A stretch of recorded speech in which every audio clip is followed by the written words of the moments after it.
lock up the championship officially when he practiced yesterday. But Tanner Reif and Cole Moore, hot battle for second. Only 1 point separating second and third. And how about Todd Souza having his best ever career? 6 full-time seasons for Todd Souza, only 10 points behind. So really anybody's guess who's finishing second, third, and fourth. And we're going to keep an eye on Joey East as well. Joey's had a bit of an up and down season, but it looks like he's going to wind up with a good solid top 5 in the standings. And we talked about that race last year, Phil, and it threw me for a loop. I was doing it live and it threw me for a loop. You were there and it threw you for a loop. Let's take a look at what happened here last year. Keep an eye on that car in the spot shadow. That's the number 6 of Trevor Huddleston. Trevor is just in front of Ty Gibbs, who is coming to take the checkered flag, and that's key. Ty Gibbs has already received the white flag. He's going to get the checkered flag. He gets the win, but the 3 cars in front of him only are just getting the white flag. They have to come all the way back around the racetrack. That's Jesse Love in the 16 car. He's 1 point behind Jake Drew at this point, and that's Jake Drew's teammate, Trevor Huddleston, in the 6th. He thought the checkered flag was for him. Not that he won the race, but he thought the race was over for him.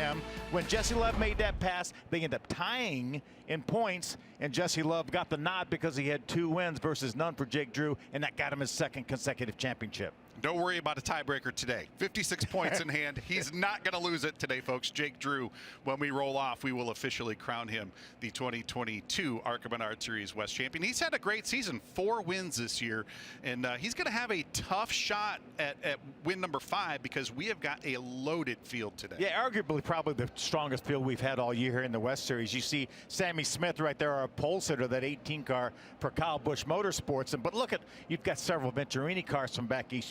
You've got Jesse Love, 2-time defending champion now, obviously going to lose that crown this year to Jake Drew, but he's back here after running most of the National Series events. Sammy Smith's going to be good. How about Carson Hocevar, our Truck Series regular? 4 runner-up finishes in the Truck Series in his career, looking for that first win. And Taylor Gray, who won the race here back in March. That was a combination race, West and ARCA Menards Series. So we have got a stacked field. I still think Jake Drew's going to have a good shot. He's going to have to come from deep in the field. We'll look at our starting lineup here momentarily, but Jake's going to have some work to do to get up front to continue that 2.7 average finish season that he's had so far this season. Yeah, he's starting 15th here. That's probably his worst start of the year. But again, you talk about what a stacked field we have here. It's nothing but good cars in front of him too. So it's not going to be easy. It's not like he got a bad qualifying effort in and he's just going to drive right through the field. He's going to have his work to do because there's a lot of really talented drivers and teams in front of him. Jake Drew putting the gloves on as we get ready to crank the engines for today's 100-miler, race number 11 of 11 for the ARCA Menards Series West here in 2022. A lot of energy down on the grid as we get ready to crank engines. We're going to send it downstairs trackside for the command.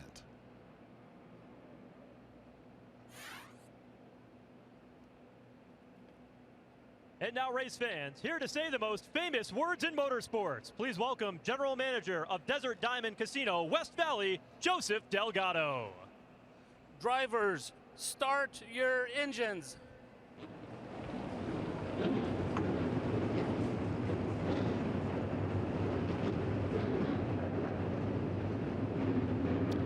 Engines roaring to life down on pit road. They're all going to be chasing our General Tire Pole Award winner for this afternoon. Phil, you talked about it. Sammy Smith picking up another pole in that number 18 car. Here he is celebrating that pole yesterday here. And it has been just a fantastic season. 9 wins already all across the ARCA Menards Series platform for this young man. Yeah, 2-time defending East champion. Sammy Smith's done so many good things and really doing a nice job in the Xfinity car for Joe Gibbs Racing. Will be doing double duty this weekend, but he has a lot of competition right behind him, and notably that 20 car right there. And these two don't have any drama between them at all, right? No, not since the last time they raced together anyway. Let's take a look at the rest of our General Tire starting lineup. And, you know, the front row, and this is how it always seems to happen. happen, Phil. Whenever two drivers have some sort of on-track tussle, they either end up in the same vehicle for driver intros. They start alongside one another. Sammy Smith and Jesse Love, these two got into it at Toledo a couple of weeks ago. They're going to be starting alongside one another on the front row. Yeah, and what a strong second row. Been really impressed this year with Andres Perez de Lara. I saw him for the first time at Bristol in the National Series event. He finished 7th, which was amazing. And then he goes to the Bull Ring in his first West Series event and finishes in the runner-up spot. Really, a lot of wins in the FedEx Challenge Series in Mexico. Looking for him to do good things. And you mentioned earlier, Taylor Gray, always competitive. He's 2 for 2 this year. 2 West races, 2 wins, going for 3 for 3. Let's take a look at our third row. There's Connor Jones in the number 25, and he will start alongside James Finch's son, Jake Finch, in that very familiar number 1 Phoenix Racing automobile. Back in row number 4, how about Carson Hocevar? We talked about him earlier, one of the possible spoilers. Carson has done such a nice job in the Truck Series this year, really knocking on the door, made the playoffs, knocking on the door, making that championship for. Unfortunately, it didn't do it. And also the 84 car of Bradley Erickson, young driver from Phoenix, right here in Phoenix, Arizona. Great qualifying effort. And let's round out our top 10. Sean Hingarani in the number 04 will start alongside Buddy Shepard. Buddy had a great run going out at Las Vegas, the Bull Ring, a couple of weeks ago. Buddy going to round out our top 10. Yeah, a lot of great runs by David Mayhew in Steve McGowan's number 17 car that Buddy's driving. We'll filter through the rest of our starting grid here, and you know, we expected maybe to see Jake Drew a little bit closer to the front of the field. Phil, he's going to be all the way back in 15th. Well, he's going to be fun to watch. It's not going to be easy to drive his way up through there, but he's going to be fun to watch back from that 15th spot. There's a good look at our soon-to-be reigning ARCA Menards Series West 2022 champion. He will come from 15th on the grid. Other drivers keep an eye on as we see the field now starting to roll off. We're going to keep an eye on Katie Hettinger in the number 02 car. Cole Moore, second in points. He's going to go from 21st. And yeah, I think those two drivers both should be a factor for a top 10 finish later on. Katie Hettinger is the winningest female ever at Hickory Speedway. And obviously, Hickory Speedway near and dear to my heart, very close to where I live. I was fortunate enough to win a couple of Baby Grand races at Hickory Speedway back when I first started, but Katie doing a great job winning late model stock races at Hickory Speedway. A lot of ARCA history with that family as well. Her grandfather, Jim Hettinger, a 2-time ARCA midget champion back in the 1980s and 1990s. Let's take a look at our Bounty Rookie Spotlight driver. We talked about this young man earlier today, Andres Perez de Lara. Finished second at the Bull Ring at Las Vegas Motor Speedway just a couple of weeks ago. Phil, you mentioned in his debut in the ARCA Menards Series at one of the, I mean, Bristol's not a tough racetrack at all, no, right? Not at all. Not at all. Finished 7th in his debut at Bristol. So this young man's got a lot of talent. 3 wins in the NASCAR Mexico Challenge Series this year. So he is really hopping in with a very good resume already, and kind of hoping to follow in some footsteps of Daniel Suarez and even Max Gutierrez. We saw Max pick up a win here in the ARCA platform last year. 17 years old, one of 17 teenagers we have in this field here today. 17 of our 30 drivers are teenagers. That's amazing, the talent these young drivers have. Let's take a look at our general tire race analysis today, Phil. 1 mile racetrack, 100 laps, 100 miles, but got a little break coming up at lap 50. We're going to have a halftime break up around lap 50, and that will be they will be allowed to change 2 tires, only right side tires. They will also have some tires in the pits in case of an emergency, in case they damage a tire, but 6 tires essentially for this race for these ARCA Menards competitors. You see Ty Gibbs was our winner as we saw the video last year of this race. Field filtering down the front stretch here at Phoenix Raceway. Of course, this racetrack reconfigured several years ago. What used to be turns 1 and 2 now turns 3 and 4. As we take a look at Jake Drew in that number 6 automobile. Officially now we can call him the 2022 ARCA Menards Series champion. And you know, Phil, his team owner Bob Brucati announced his retirement. He's going to sail off into the distance. Still going to stay involved in racing, but sail off into the distance. That team has had a lot of success over the years. Yeah, without a doubt. This is going to be his 4th championship. He said 4 drivers go get the championship here in the West Series, and it's amazing what and he always runs 2 cars, and he doesn't look for drivers with money. He looks for drivers with talent, and that's why Jake Drew is in this car. But I was talking to Bill Sedgwick, who runs the operation for Bob Bruncotti. By the way, this is his 6th crew chief championship, as well as 2 driver championships for Bill Sedgwick. And he said, hey, we're going to start a new series over at Irwindale Speedway to give these young kids that race go-karts from from the age of 12 to 16 an opportunity to get some experience. It's going to be low budget. We're preparing 10 cars right now. Bob's going to do that. Bill said, whatever Bob's going to do, I'm going to be involved with him. And I think it's a great format to give some young kids an opportunity, and it's going to be relatively economical too. Racing has gotten so expensive, it's going to be relatively economical. But we can't say enough for what Bob Bruncotti has meant to the West Series here, to NASCAR, to the ARCA Menards Series. It's amazing what a gentleman he is. I did a quick look earlier today. 38 wins for Bob Bruncotti as a team owner. Bob and Maureen Bruncotti, team owners, with 11 different drivers and 4 championships, including the one with Jake Drew. And he won a championship in his first year, and he's winning a championship in his last year. There's way to come in, way to go out. That's it. No better way to do it. So congratulations to Bob and Maureen Bruncotti on their accomplishments here in the ARCA Menards Series West Series over the years. And you know, Phil, as we were chatting there, I did notice one car pulled out of line coming to complete that first pace lap. Carson Hocevar has dropped to the tail of the field for the start. Did not make the driver's meeting. Yeah, see, in NASCAR now, they really don't have to go to the driver's meeting. They do it virtual, so he's not used to that. So he's going to pay the price here with this big field, 30 cars. So it's going to be hard for Carson. We know he's a great race car driver, and we know he has a good car, but it's still going to be hard to make his way back up to the front. Well, he's here to get some laps and get some experience for that NASCAR Camping World Truck Series finale later on tonight. This is a good way to do it, coming from the back. One to go here at the flag stand, lights off on the pace car. So we'll go racing for 100 laps, 100 miles next time around. And there's a good look at that front row. And the last time these two were together on the racetrack, they were together. They were together. They were neck and neck there at Toledo Speedway for that victory in the ARCA Menards Series championship finale, and actually got into a little tussle afterwards. So no love lost between the drivers of the 18 and the 20 car. We'll see how that plays out as we go racing throughout the day. Going down the middle of the backstretch now. Obviously, you mentioned that they flip off the racetrack, but how about after we get to the start finish line, they're going to fan out possibly 7, maybe even 10 wide. It's amazing the starts. Let's see what happens here as Chuck Welch has brought the pace car down onto pit road. Green flag is out. Phil, it is time to rock, roll, and rumble. Let's see how they fan out going down into turn 1. I love that view right there. 4 and 5 wide as we head off into turns 1 and 2, and Sammy Smith going to put the hammer down and take the lead.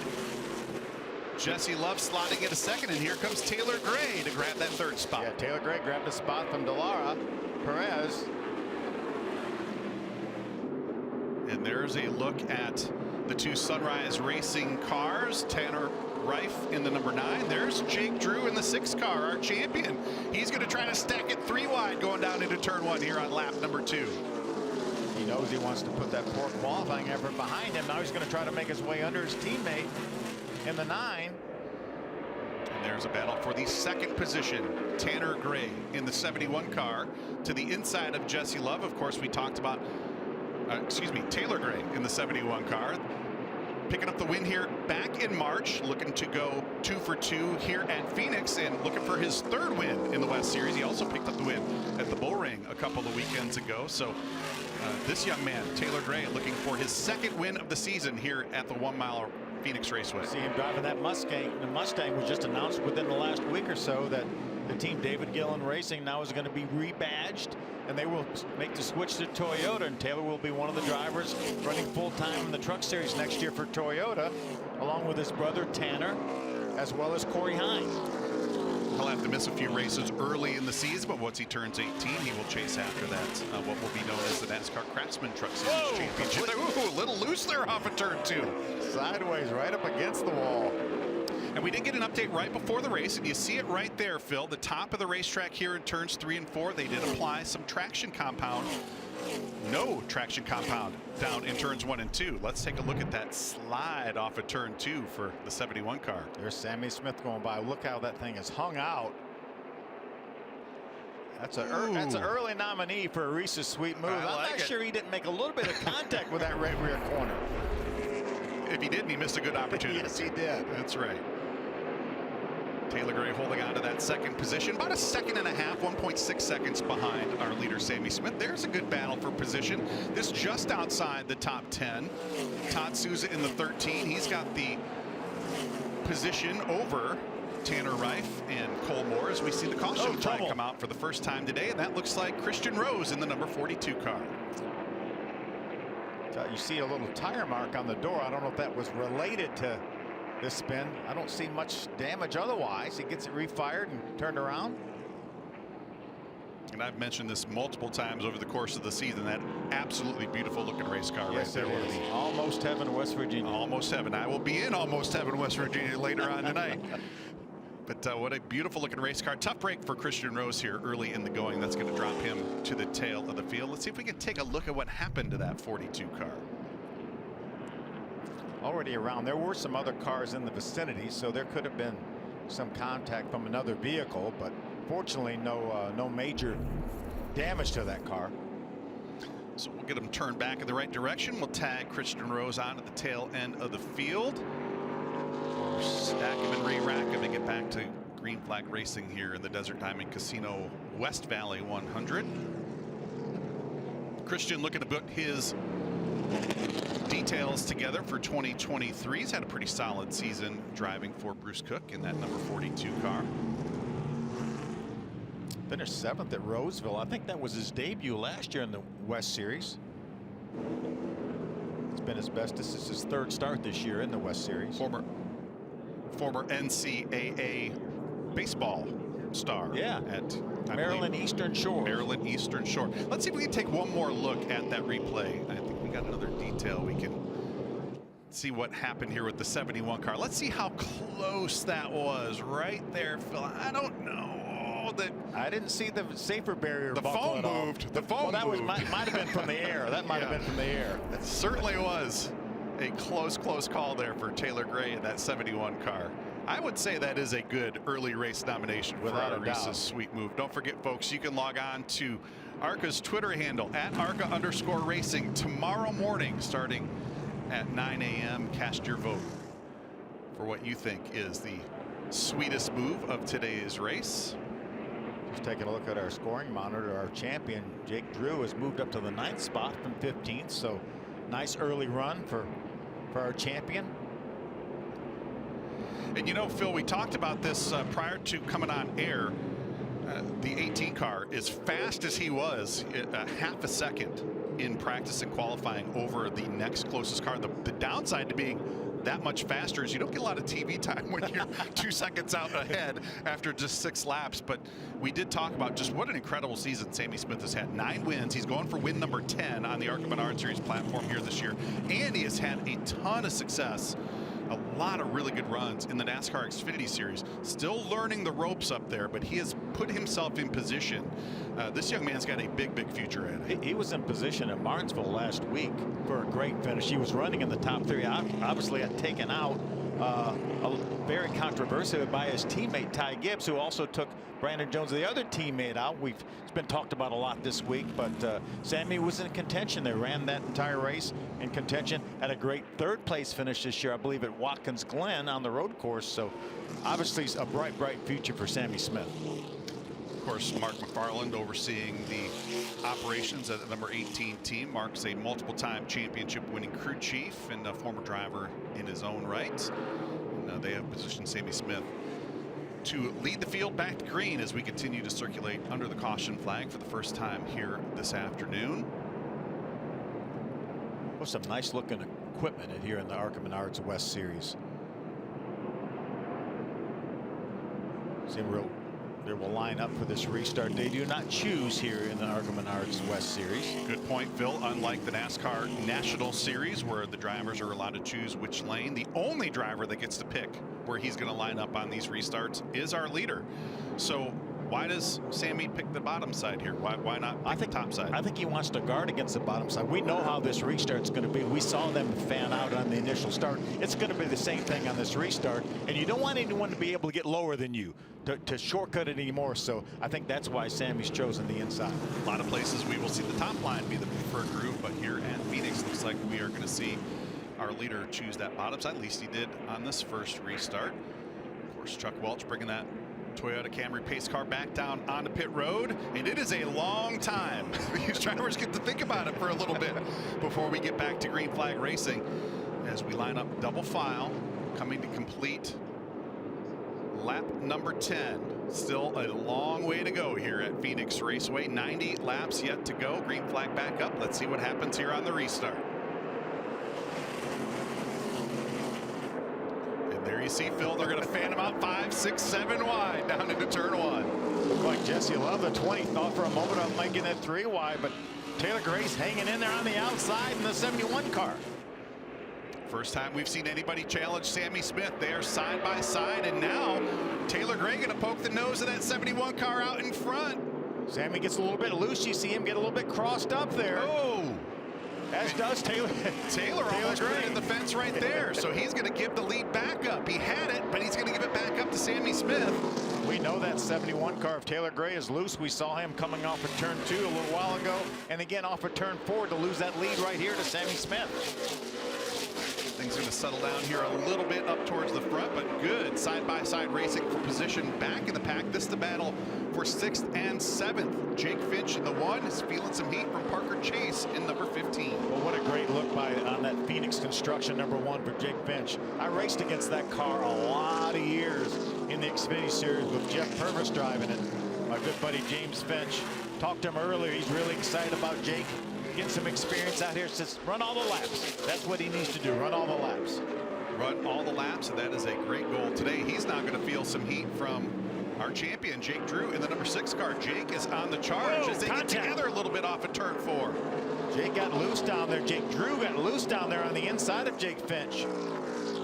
They made contact. He's going to go from battling for the 7th position to now trying to hold on to 8th. Here comes Landon Pembleton in the number 55 automobile. It's another one of the cars out of Venturini's shop in Concord, North Carolina. Landon's from Virginia. Of course, we saw Landon in action here on Flow Racing in the big late model stock car race up at Martinsville Speedway a couple of weeks ago, a former winner of that event. Yeah, let's take a look at what happened there between the two Jakes. Jake Drew to the bottom, Jake Finch to the top, and keep an eye on that 6, Phil. Just gets loose, has to chase it up the hill. You see him make contact with Jake Finch. Jake does a nice job. Jake Finch does a nice job maintaining control of that 1 car. And you know, if you're gonna make contact, I guess that's probably the best way to do it, because those tires didn't come into contact with one another. They kind of bounced off the softest part of the sides of those race cars, so no tire damage to either of those cars. And while it has cost Jake Drew a couple of positions, he's still able to kind of rebound here and try to charge back up to the front of the field one more time. You know, Charlie, it's amazing with these composite bodies on these ARCA Menards cars, how resilient they are. That composite body has memory. You don't get against somebody like steel and bend it. It actually pops back out. We don't see near the cut tires with these composite bodies that we do with steel bodies. You see that same side-to-side contact later on tonight in the Camping World Truck Series race. There could be some body damage. Without a doubt. And maybe an unscheduled pit stop. Let's check in on Carson Hocevar. He dropped all the way to the tail of the field for the start, missed the driver's meeting. He's made some pretty good progress up through the field. He has. He's battling with Todd Souza right now for the 13th spot. And I think if Carson Hocevar can get somewhere near the top 5, well inside the top 10 at the halftime break, I think he will be fortunately been able to overcome having to start at the back because of missing the driver's meeting. And we've seen Carson so close to victory a couple of times here in 2022 in the Camping World Truck Series, looking to get a little more track time, a little more experience on a racetrack where he doesn't have a lot of experience. He's really hoping whatever he learns tonight is going to pay, or today is going to help pay off for him tonight. Yeah, I love the fact that he's here doing it. I think anytime a young driver can get in a car, especially on the same racetrack, even though these cars are quite a bit different than the trucks, as we see the 9 right now trying to make a move, Tanner Reif trying to make the roof back around Carson Hocevar, and he does make it happen. But I just love the fact that they get additional track time. They get the feel of that traction compound, and I think it can do nothing but benefit them. So we've talked a little bit about the Ducati racing team and their success this year. most of that spotlight, deservedly so, has been on Jake Drew. But this young man, Tanner Reif in the 9 car, he has had a phenomenal first season. He's still a rookie, still a teenager, 2 wins this season, and still battling for second in the series standings. Yeah, without a doubt. I mean, with his 2 and the 4, Jake Drew, that gives Bruncotti 6 wins in our 10 races so far this year. So what an amazing season. Tanner's done an awesome job here. Did a nice job getting back by Carson Hocevar. Oh, trouble for Hocevar. Looks like that car has made some contact with something. Looks like the right rear tire may be down. It looks like it's down. The front end is there you see it right there, Phil. Yeah, he has obviously gotten up out of the groove a little bit and made some contact with that right rear corner. Window net has come down. And let's see if we can take a look at what happened to Carson Hocevar in that number 40 car. Just got loose up off the corner, made contact. I wondered why, because he had driven up and passed Reif for that spot and then lost it back. So obviously some handling issues, or possibly maybe a tire going down for Carson Hocevar, but that'll be terminal for him. And that is a tough break, a tough way to end his opportunity to gain some experience and some knowledge going into tonight's truck series race. As he's going to climb out, looks like he's going to be okay. Let's see if we can take one more look at what happened to Carson Hocevar here in the exit of turn 2. You're right in the middle of our screen. That's the white car. I think it surprised him that the back end kicked out. And was that tire down? Does it look like, Charlie? That's what it looks like to me, Phil. It looks like the white lettering on that tire has. Oh, without a doubt. Without a doubt from that angle. Before that car hit the wall, you could see that the right rear tire was down. So nothing Carson could do about that. And that would be a good explainer why he had given up a couple of positions to cars that he had already passed. So Carson going to climb in the back of the AMR safety vehicle. He'll head on down for a mandatory checkup, and we are going to take a very quick timeout. You're watching ARCA Menards Series West Racing live on Flow Racing.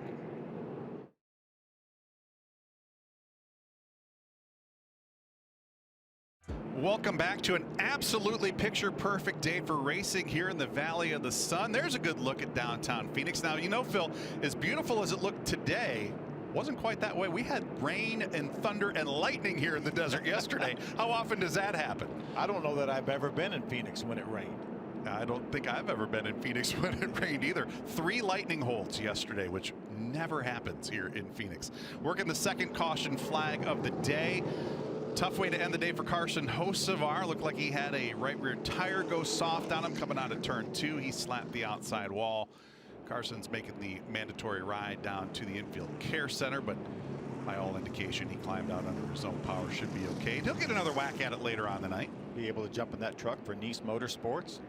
Try to go after win number 1 here in the finale at Phoenix. What a better way to do it than win in the finale. Go and maybe spoil somebody's championship run tonight. Yeah, well, we have a great championship battle on tap for the truck race tonight for sure. Too close to call. 4-way tie. Try to handicap the 4 championship contenders, and they shake out even. And of course, Ben Rhodes going for another one. Ben picked up the championship last year, and he's got one of his teammates, Ty Majeski, in the run. We saw Ty, of course, a former 3-time winner here. Ben Rhodes, a former East Series champion. So we always get loved when we get to see some of those ARCA platform drivers and their success. Chase right there. We go. Yeah. Corey Heim, the 51. We talked about him going full time with David Gillen's new team, new entity. There's Stuart Friesen's 52 truck over there on your left. Matt Crafton, long 3-time champion there, the Menards number 88. A stacked field for tonight as well, Charlie. Calm before the storm. Zane Smith, runner-up both seasons in the truck series, going to try to get 1 spot better here tonight. Get that championship. Yeah, one of 4 championships on the line. We're starting with this one right here, and of course Jake Drew has already locked that one up. We'll determine the Camping World Truck Series champion tonight, Xfinity Series champion on Saturday, and of course the NASCAR Cup Series champion on Sunday. And you know, you talk about handicapping the field. I don't think you'd handicap any one of those 3 championship battles. I agree, and especially with the next gen car for the Cup Series. I know we can look back and say, well, Ross Chastain finished second here in the spring, but so much has changed over the year, and that car has evolved so much in the space of this 1 year. Again, it's a crapshoot as well. let's see what happens on this restart, Phil. And again, Sammy Smith going to elect the bottom side of the racetrack. We saw Taylor Gray with a great restart last time. I think he's going to make it happen a second time, maybe walk away with the lead. We'll have to see what happens here, but let's see if Sammy Smith can change up this restart a little bit. Obviously, what he did last time did get an advantage on Taylor Gray. Let's see if he changes it up a little bit. Remember, he's less vulnerable, I think, taking the inside. Even though Taylor was able to wrestle the lead away for a moment, I think he's less vulnerable to a bunch of people getting by him on the inside. So I like the call by Sammy. He just needs to switch it up a little bit on this restart. And what we're learning here at lap 26 and 27 could come in very useful should we get late race cautions later on today. Field coming back to green. Sammy Smith on the hammer. You saw those cars wiggle just a little bit. Some tire spin coming back to green as Sammy Smith's going to jump out to a 2-car length advantage as the rest of the field fanning out behind him. Yeah, the 51 of Bresla Dallara actually spun his tires and lost a little bit of ground there. But a good restart by Sammy Smith. Oh, caution. Sebastian Arias in the number 4 car sideways there. Looks like that's the bottom side of turn 2, and that will put us under the caution flag for the 3rd time here this afternoon. I don't see any significant damage, so should be able to continue. So the question that I'm going to ask, Phil, is we see a lot of these drivers fanning out down to the bottom side of the racetrack. How hard, how difficult is it to maintain control when you come back up on the banking? Is that something that we need to pay attention to on these restarts? No, I think these guys have done it enough. I don't think that's an issue at all. As long as you're fighting, sometimes you're 6 wide, fighting for space. You got to make sure you have a spot. Let's see what happens as we get a look at this replay. Ooh, they were fighting for a spot all the way to the bottom side of the racetrack. And it looks like Sebastian tried to keep himself off of the 41 car. That's Tyler Reef. They were both well under the yellow line down on the apron of the racetrack. And I think rather than getting up into that 41 car, Sebastian bit the bullet and spun himself out there to avoid contact. But at some point you have to turn the wheel to keep him hitting that car, and obviously when he did, then he lost the back end. But no harm, no foul. See if we can take one more look at that and see just how close that was down on the bottom side of turns 1 and 2. He is all the way, not just inside the yellow line. He is 2 grooves down inside the yellow line, and that car is drifting up. You see him get a little bit loose and actually wiggled a little bit, and then he had to turn left hard to avoid Reif's car. In any case, that does put us under the caution flag for the 3rd time here this afternoon as we work lap 29 of the 100 scheduled here. I was talking to Sammy Smith's crew chief, Mark McFarland. I talked about the fact that they're only allowed to change the 2 right side tires. And he said, well, I think that means we'll really take it easy in the first half of the race. Try not to abuse those left side tires. Certainly try not to spin those left side tires. And then so we have something to race at the end. He's doing a nice job of conserving those tires while maintaining the lead. Absolutely. Sammy Smith, one of the smoothest drivers, and really does a nice job taking care of that equipment. Mark McFarland, of course, builds very solid race cars, but the driver still has to kind of preserve it and maintain it and know when to use it. Sammy's done a great job this year as he is looking for, as we said, his 10th win of the season here on the ARCA Menards Series platform. Of course, that includes ARCA East, the main ARCA Menards Series Tour, and I believe this would be his first win of the West Series here in 2022. So looking to kind of complete the hat trick, and he's led every lap so far. So we'll see if he can continue it here as we get ready to go back green flag racing. We're going to get Bobby Hillis the free pass here under this caution. Yeah, we still have 27 of our 30 starters on the lead lap. On lap 30. There's a good look at Bobby Hillis in the 27 car. Bobby has been a full-time competitor over the years. He's a local guy here in the Phoenix area, making just his 2nd appearance of the season. Good to have him back. He used to have, his car used to be number 0, and it had a less than sign on it. And I said, what's with the less than sign? He said, that represents our budget. Less than 0. Good to have Bobby with us to close out our season. As it looks like Bobby has actually, in the absence of being with us every week, has had the opportunity to upgrade. That's a nice looking race car. It is a nice car for sure. Spent a lot of time working on upgrading his equipment here in 2022. Hopefully we'll see him a lot more often when we go back racing here in the West Series in 2023. I think from front to back, it's a great looking field of cars. And I think the composite body has had a lot to do with that. The cars look more uniform, and the teams are really doing a nice job with the graphics. It's really impressive. Don't need to get too much of a commercial for the 5-star people. They do a really nice job with these flange fit bodies. But to me, I think the easiest, the greatest thing about it is you bend up a fender. If you don't just pop it right back out, like you said, they do have a memory. You can pop it right back out. But if you need to replace it, you just pop it off. Yeah, pop a new one on. So pace car back down on pit road. Sammy Smith again choosing the bottom side of the racetrack. We didn't get to really see how that last restart was going to play out, Phil, so we'll see how it plays out this time. Can Taylor Gray take it back to Sammy Smith? We'll see if everybody is able to put the power down cleanly this time around. And indeed, it looks like they're going to be able to. Let's see what Taylor can do on this restart. He's a lot closer as we fan him out 3 and 4 wide down into turn 1. Yeah, Sammy actually had cleared him, and then Taylor just drove in there, drove right up beside him through the dog leg. But Sammy really hard off the corner here and grabs that cushion. There's Andres Perez de Lara, our Bounty Rookie Spotlight driver in the number 51. You had mentioned he had given up a couple of positions on that last restart, trying to get him back 2 at a time right here. He is going to dive to the bottom side of the 2 Venturini teammates. Landon Pembleton and Parker Chase. Andres Perez de Lara going to try to race his way back up into the 6th position. I'm not sure that's not going to be a contender for a sweet move right there. That was a great move to get by both those Venturini cars. It looked like there was 50 feet in between him and those other 2 cars. Let's take another look at that move, Phil. Andres Perez de Lara in the 15. He's going to just hang a hard left coming off of turn 4, dive into the bottom side of the race car.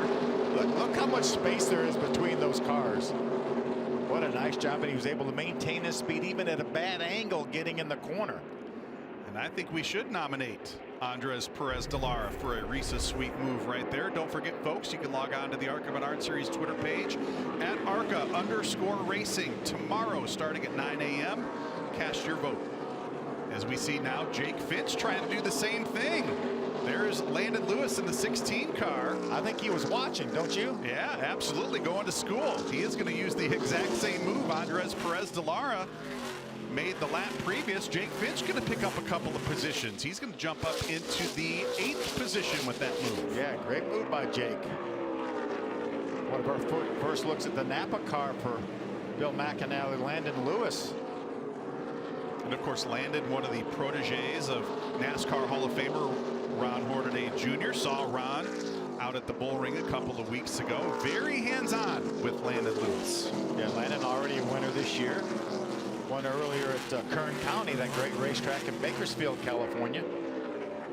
Landon going to move to the inside of Bradley Erickson and take over that 8th position. Excuse me, the 9th position. See, there's Jake Finch, bottom of your screen, going after Pembleton in the 55 car. That's a battle for 7th.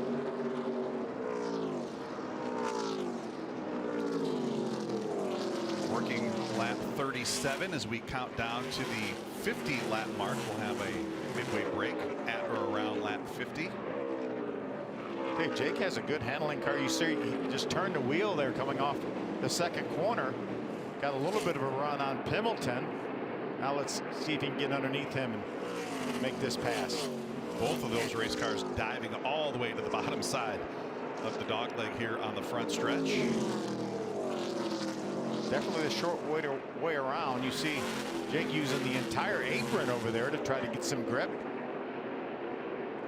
He's going to pull up beside Pembleton into 55. Let's see if he can beat him down into turn number 3. We got a little bit loose. Had to check up a little bit.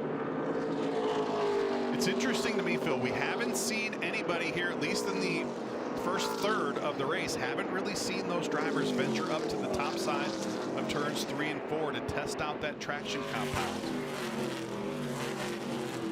Yeah, they're going the other direction down there in 1 and 2, aren't they? They're going underneath the racetrack. Trying to get all the way to the bottom side of the racetrack. And you talked about tire conservation. How much does it punish those tires to really dig down to the bottom side of the racetrack? You're shortening the radius. Does that really punish those tires this early in the race? Well, the reason there's grip is because there's not as much rubber down there, and if you don't have as much rubber down there, it's going to be a little more abusive to the tires.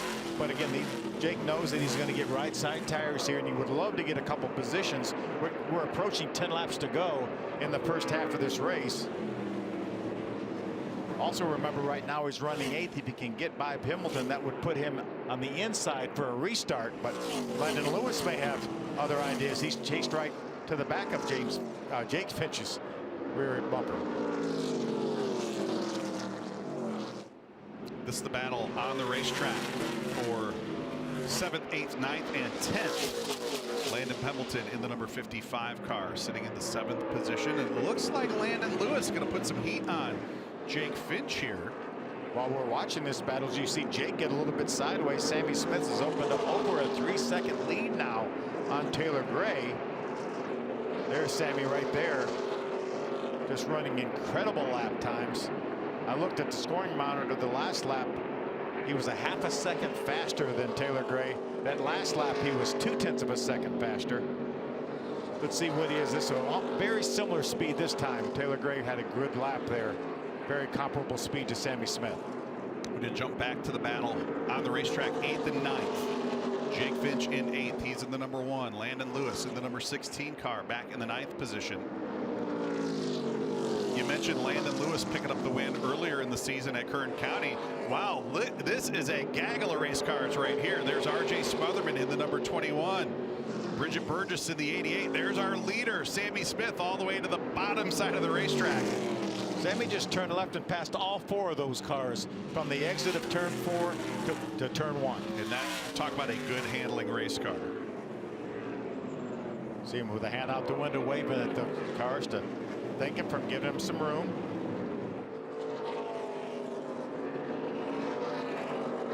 Sammy Smith continuing to lead the way. It was 3.4 seconds, now down to 2.8 seconds, but some of that's going to be because he was working traffic right there. Yeah, no trouble.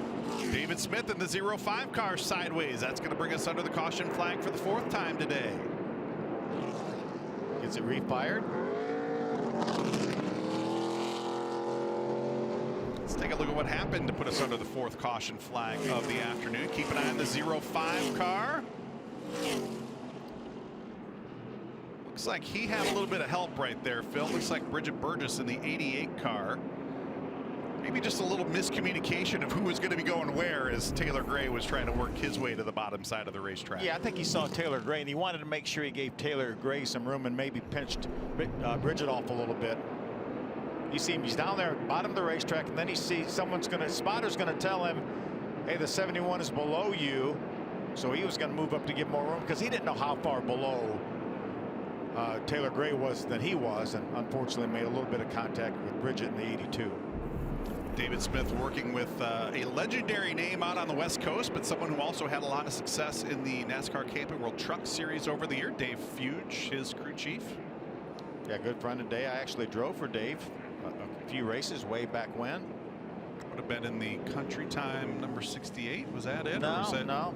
It was the 19 car. Number 19 car. That's right. Yeah. I need to bone up on my Phil Parsons history. Ultra Wheel was our sponsor. That's Jimmy right. Smith's Ultra Wheel back in Daytona in that car.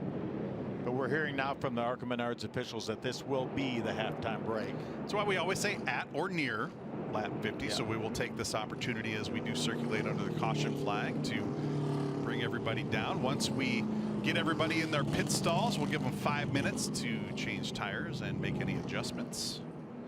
Sammy Smith has led all the way, Phil, and do you think they're going to make any type of big swing major adjustment to that 18 car? I hope not. I'm going to text Mark McFarland if he changes anything and ask him why. We'll let you know who does what when we come back. You're watching the Desert Diamond Casino West Valley 100 live here on Flow Racing.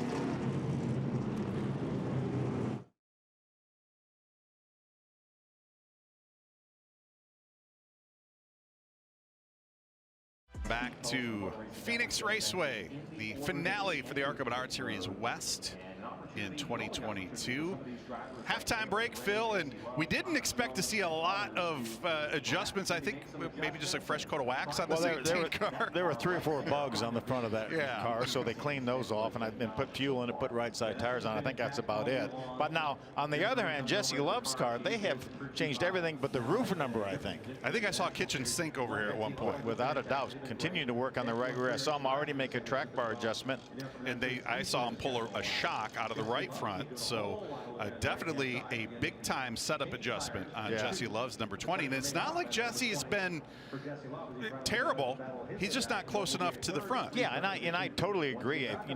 If you can't race with an 18, then let's change something, right or wrong. Let's try something. But a lot of this stuff, these guys know what they're doing. They're not going to make that car worse. They're going to make it better.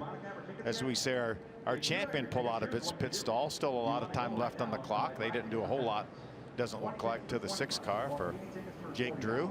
And there you see the tire marks on the right side. He got up into Jake Finch, a little hard racing about the 1/4 mark of our 100-miler here at Phoenix Raceway. But no harm, no foul. And it's been probably not the race that he was looking for, but still a great way to put a exclamation point on just a fantastic season for Jake Drew. Yeah, without a doubt. But let's don't underestimate the changes that Bill Sedgwick can make. Bill knows what he's doing here, so he could get Jake Drew get Jake all tuned up here for this second half. Let's take a look at what happened to put those tire marks on the right side of that number 6 car. He's going to be down to the bottom side. He's going to have to make a little adjustment to that steering wheel, Phil, and he drifts up and just gets into the side there of Jake Finch. But yeah, he got loose and he had to use more racetrack, and Jake was there. And it seems like once you get together, then they won't even come apart. But both drivers did a nice job maintaining control.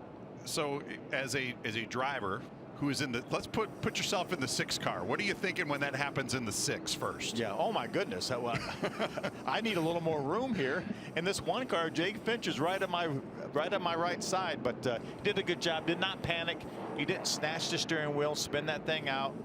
Jake's going to line up in front of him here. Now let's put you in the 1 car. What are you thinking when you're the recipient of a move like that? Are you like, hey, what's going on here? Yeah, a little bit of that. Yeah, for sure. And Jake's pretty new at it. Jake hasn't been racing very long here. Jake's just 17 years old, hasn't turned 18 yet.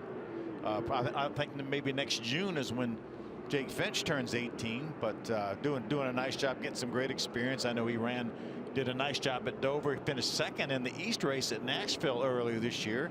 Ran Milwaukee, top 10 finishes there as well. And for someone who has been around the ARCA Menards series my whole life, as I have, I saw that number 1 car win a lot of races with Jeff Purvis. Looked just like that, didn't it? Exactly like that.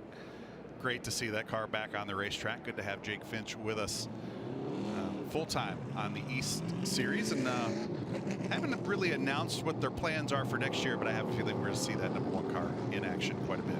I know, talking to James, I know he loves the ARCA series. He loved it back when, as you talked about, with him and Purvis won so many races there, and obviously had ran Shauna Robinson, finished 2nd at Daytona, and that was one of James Finch's cars back in the day. So I know Jake loves this series, or James loves this series. So hopefully Jake will get to run a bunch of ARCA races next year. So we're going to have just a little bit more than half the race yet to run. We did take our halftime break with 54 laps yet to go. Phil, what are these race cars going to be like? We've only had the 2 right side tires change. What are these race cars going to be like when we go back green flag racing? I think we'll have a little bit more grip to start with, and then again, at the end of this race, we're going to have probably 80 green flag laps on those left side tires. So really curious to see what's going to happen the last 10 or 15 laps. Let's take a look at our Richmond Water Heaters mid-race recap. Of course, no lead changes. It's been all Sammy Smith up at the front of the field. Thought we might have had a lead change early in the race. Actually, it does show Taylor Gray did get across the stripe to lead that lap. So we have 1 lead change. Otherwise, it's been all Sammy Smith. We've had 4 caution flags for 15 laps, including the one we're under right now. And that is a bit of a development right there, Phil. The 20 card has not rejoined the field yet. I would think he did not make the 5-minute clock. So when he does rejoin the field, I would guess that he would probably have to go to the back if he doesn't lose a lap. Scoring has indicated that he has lost a lap. So that could be a very game-changing moment. He has drifted all the way back to 1 lap down in the 20th position. Yeah. He's actually being shown 24th right now. There's 24 cars. That is correct. 24th on the lead position. lap, and he is not being shown 1 lap down yet. Now, when scoring updates, when they get back to the start-finish line, we'll have to check on that. Well, could be a game-changing moment there for Jesse Love and that Venerini Motorsports team. But I think without a doubt, he did not make the 5-minute clock. Yeah. In any case, we will have to keep an eye on that number 20 car throughout the course of the rest of the third going into the break. So definitely a fast race car. And even if he does, unfortunately, have to fall off the tail end of the lead lap here, still has plenty of time. May need some help from the flag stand with a well-timed caution flag or two, but Jesse Love certainly has a car capable of getting back onto the lead lap. Yeah, we're showing him right now when scoring updated when they got back to the start-finish line. They're showing Jesse Love 1 lap down. So now he will definitely have to get a caution to get a free pass potentially.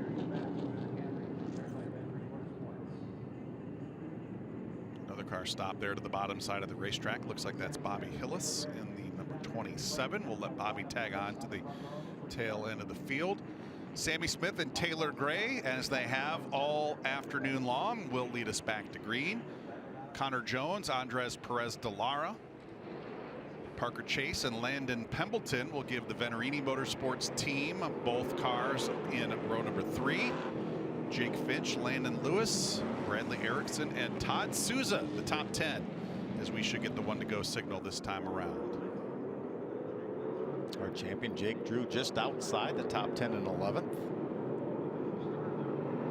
And Jake started his season here at Phoenix with a very impressive 5th place finish. That was a combination race with the ARCA Menards series. Jake finished well, very well, 5th place that day, and that night I should say, and kind of instigated his run to the championship, and that was again a very stacked field, and Jake did a really nice job coming home 5th that night. Still has a little bit of work to do to get up into the top 10. We'll see what he's able to do here on this restart. See what kind of changes Bill Sedgwick, his crew chief, has been able to make for Jake. And how many crew chief championships is this now for Bill? 6. 6 crew chief championships, as well as 2 driver championships for Bill Sedgwick. So a lot of knowledge on top of the pit box there for Jake Drew. We'll see it come to play here once we go back green flag racing. We will have 50 laps to go to settle it. Sammy Smith, Taylor Gray leading them back to green with 50 to go here at Phoenix.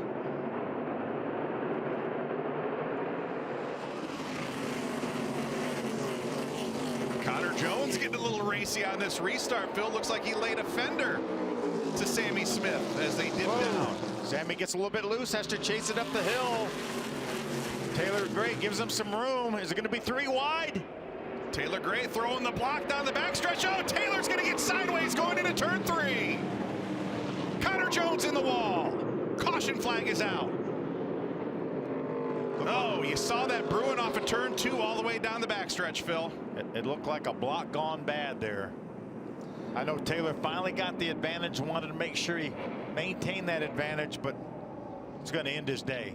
And there is the damage to the number 71 car. Taylor Gray had just taken the lead, trying to throw the block on Sammy Smith. Those two made contact. Taylor up into the wall. And unfortunately, Connor Jones, also racing for position, also involved. Let's take a look as we come to green. Keep an eye on the 18 and the 71. And the 25 right in the middle of it as well. Great restart for the 25 of Jones. Cleanly into turns 1 and 2, and this is where the 71 car going to get a great run off the top side of turn 2, and this is where it's going to go wrong right here. Tried to throw the block, Phil, and they just made a little contact, and away he went. Yeah, he basically had a car length, but I don't think it was necessary to do the block here. Just maintain his position. He had momentum on the high side because he had made the pass on the high side, and unfortunately it's going to end his day. Let's take a look and see if we can see where they may have made some contact here from the high camera. Looks like it right there. Yeah, right there. A little bit of a shot right in the right rear corner of the bumper.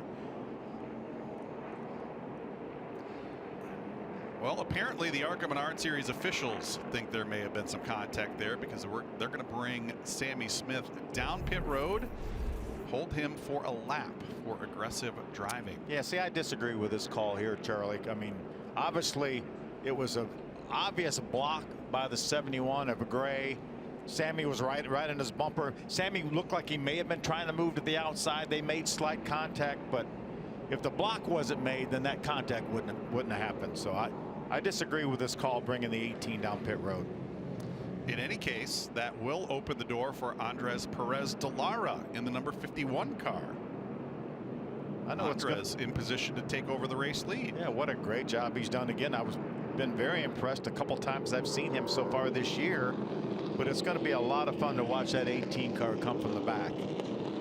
You know, I think we didn't mention his name as we looked at those replays, but the unfortunate part of that incident, Connor Jones, in the 55 car. Connor was in position to race for the lead and looked like he was just about to clear the 71 car and just barely got caught, and of course that put Connor up into the outside wall. And that, you talk about the story of his season, that has been the story of Connor Jones' season. He has run well every time he's hopped in one of those cars for Venerini Motorsports, and just has not had any luck at all on the racetrack. And there's the penalty in being enforced. Sammy Smith coming down pit road to sit for a lap. Let's take another look at it, Charlie, here. Obviously, great side-by-side battle here. Look at the good run that Taylor Gray gets up off the corner from the high side. Sammy was a little bit loose down on the inside. Now Taylor has him. Basically, he's got a car length cleared, and he moves over to block him in the middle of the straightaway. There's slight contact right there, but I don't think it's justified in penalizing the 18 for that contact. One more look at it off of turn 2, and you can't really see from that high camera just how aggressive that move was the 71 had made. He went from the top side to the bottom side of the racetrack. Did that break his momentum a little bit, you think, Phil? In that, quite possibly too. And then again, it was just slight contact. It doesn't take much contact. I mean, you can just nudge somebody and turn them around. But I just think it's a situation now with are they going to hold him a lap? Looks like they're going to hold him a lap for that. And I was thinking if they just put him to the tail end of the longest line, that would be fun to watch. But now he's got to try to battle back and try to get a lap back before he can even think about going back up and contending. So that does move Andres Perez de Lara to the front of the field in the number 51 car. Of course, Andres, our Bounty Rookie Spotlight driver in that number 51 Ford Mustang for David Gilliland Racing. Ironically, a teammate to the 71 of Taylor Gray. This team has had some success here at Phoenix Raceway over the years. Of course, we talked about Taylor Gray winning here in March. David Gilliland won this race a couple of years ago, back in 2020, as Sammy Smith going to tag on to the tail end of the field. Unfortunately, now one lap down. Still plenty of time to go. 45 laps still yet to go, so anything can and likely yet to happen here. But it's going to need a quick caution. Going to need a quick caution. We've had them, though. Yeah, we've had them, though, so that could play into his favor. And remember, Jesse Love is also a lap down because of that extended stop during our halftime break, so he will be battling Jesse Love for the free pass. And again, talk about no love lost between those two drivers, and they're only here to win here today. Points do not matter to this man, Jesse Love, in the 20, or Sammy Smith in the 18. So look for some aggression out of those two drivers as we close in on the finish here. Andres Perez de Lara to the inside. Parker Chase at the number 15 to the outside. First time we've seen Parker this close to the front here this afternoon. Landon Pebbleton, Jake Finch back in row 2. Landon Lewis and Jake Drew outside row 3. Little fender, little bumper tag there coming back to green. Remember, Parker Chase isn't afraid to mix it up as well. Look at Jake Finch get to the inside of Parker Chase as Pebbleton grabs the second spot. Mixing it up on this restart. Jake Finch to the bottom side of the racetrack. He's going to move up into the 3rd position. Parker Chase going to give up a couple of positions on this restart. And there's drivers. Jesse Love in the 20, Sammy Smith in the 18. Both of these drivers trying to work their way through some of this traffic and the battle for the free pass position. That is it right there. So important. Who is it? How low can you go, Phil? Lower. Sammy said, I can go lower than you can. Field streaming down the backstretch here. There's an aggressive move by Jesse Love through some of the traffic. That's Tyler Reef in the 41. Tanner Reef directly in front in the 9 car. It's going to show you how fast these cars are. The 20 of Jesse Love and the 18 of Sammy Smith. And these are good lead lap cars. They're driving by right now. Cole Moore, the 99. Sammy knows that the caution could come out anytime. He needs to get by that 20 if he can. Conversely, we know that the 20 says, I need to keep him behind me. Jesse Love said, I need to keep that 18 of Sammy Smith behind me. These two drivers back at 21st and 22nd. Sammy, our race long leader, and of course Jesse was third going into that halftime break. So these drivers both have very good race cars, and oh so close going into turns 1 and 2 that time. That was a 9th place car. Buddy Shepard, that 17 they just drove by. Now we've got cars stacked up too wide directly in front. That's going to allow Sammy Smith to work his way past as we jump back up to the front of the field. Now the battle for second. Parker Chase gets underneath his teammate Landon Pemberton to grab that 2nd spot. He's had a couple runner-up finish this year in the National Series. He said he wants to make sure he wants to get a win before the end of the year. That's why he came out here. You talk about people chasing W's. That's what he's here for. Parker making the transition from sports car racing to stock car racing over the course of the last couple of seasons. See Jake Finch, top of your screen, still maintaining the 4th spot. Great run for Jake. Field stretching out just a little bit. Andres Perez de Lara now opening up a 1-second advantage over this battle for second between Parker Chase and Landon Pemberton, the two Venerini Motorsports teammates. Right now, Sammy Smith and his team are desperately hoping for a caution flag to get that free pass and try to get back in contention for this one.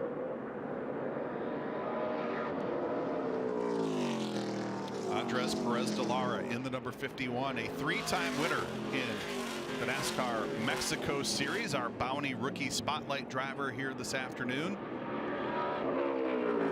Fastest car on the racetrack last few laps. Again, we only show lead lap speeds for lead lap cars. We know Sammy Smith is running fast laps right now. He actually was about 0.4 of a second faster than Perez de Lara that last lap. So Sammy Smith restarted all the way at the tail end of the field. He's already chased down Jake Finch, who is 4th. This number 18 car, Phil, could unlap himself under green. That's right. And then if he catches a caution, he won't have to give up the track position for the free pass, but he's got to get by him first. With 36 laps to go, he needs some time to mow back through the field again, Charlie. And he has brought Jesse Love with him. Jesse's not right on the back bumper, but Jesse's the car directly behind. Jesse Love in the number 20 has also worked his way through the field. See, Jake's lining up to try to make a move on the 55 of Pemberton. And if I'm Jake's spotter right now, I say, don't worry about that 18. You're not racing him for position. Don't even worry about him. Concentrate on that 55 car.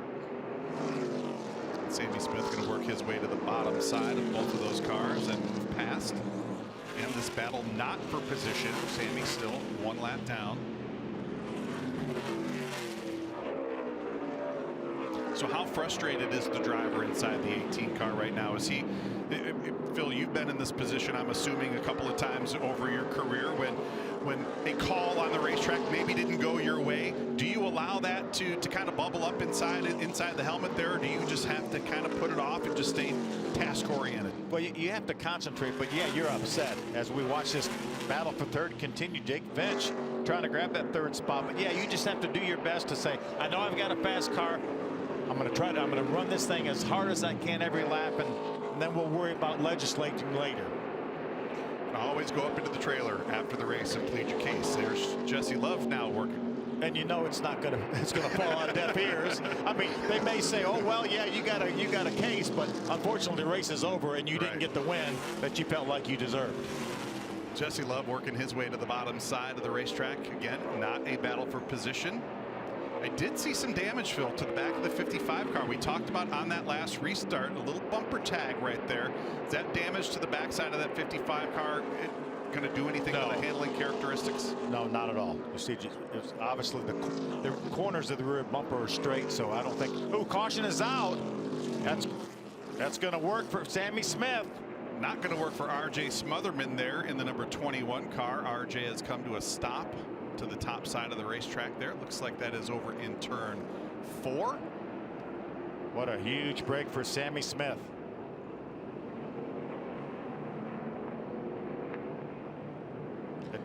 So he had worked his way all the way through the field, Phil, and that was 19 laps ish.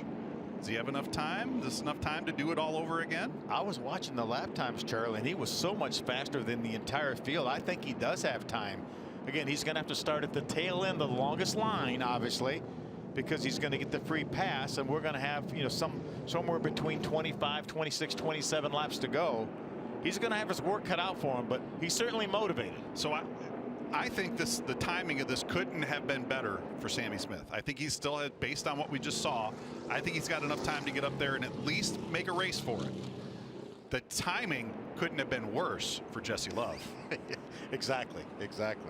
We're going to step away for a very quick break. You're watching the Desert Diamond Casino West Valley 100 live here on Flow Racing for Phoenix Raceway.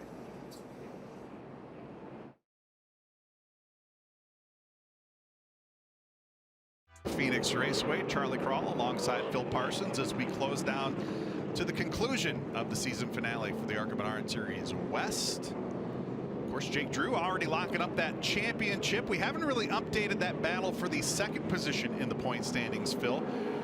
Cole Moore and Tanner Reif were 1 point separated coming into this one, and you talk about who's got the better position on the racetrack right now. That guy, Tanner Reif in the 9 car, looks like he has got the you know, maybe not an overwhelming shot at holding off Cole Moore. There's still just a couple of positions apart on the racetrack, but right now, as they run, Tanner Reif would finish second in the standings, giving the Brucati team a 1-2 sweep. Yeah, what an amazing finale for Bob Brucati's team and his career here in the West Series as an owner. West Coast Stock Car Hall of Fame member Bob Brancati, owner of the number 6 and the number 9 cars.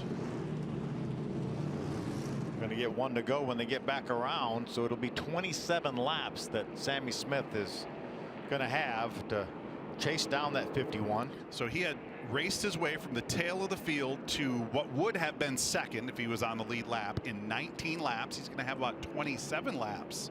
Should be plenty of time, but you know, if he gets another couple caution flags, that could slow his progress too. And yet you do have to wonder, how much did he abuse the race car coming up through the pack? I'm going to guess probably not much, but even still, you're going to want to have fresh, you know, as fresh tires as you can to make that charge through the field. Lights off on the pace car. Andres Perez de Lara to the inside, Parker Chase to the outside, and Phil, I think we need to keep an eye on that 15 car because he did not get a great restart on the top side of the racetrack last time. He did not, and we watched him in Mid-Ohio, and he proved that he was not there to make any friends.